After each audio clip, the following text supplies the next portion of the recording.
இதில் என்ன பார்க்க போகிறோம்னா பாருங்க தக்காளி. இந்த தக்காளி ஊறுகாய் நான் போட போகிறேன். இந்த தக்காளி வந்து நைஸாக கட் பண்ண போகிறேன்.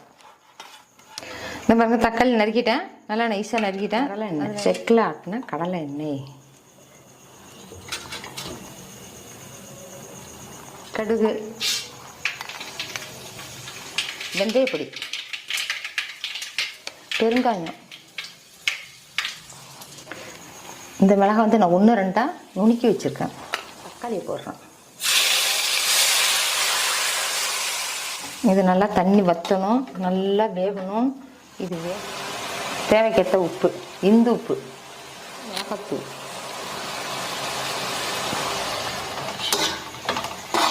நல்லா வந்துக்கிட்டு இருக்குது. ஆனால் இப்போ வந்து இந்த ஊறுகாய் ரெடி ஆகி வந்துக்கிட்டு இருக்குது. இந்த பார்த்தீங்களா எண்ணெய், நான் ஊற்றின எண்ணெய் எல்லாமே இப்போ வந்துருச்சு. நான் வந்து ஸ்டவ்வை ஆஃப் பண்ணிடுறேன்.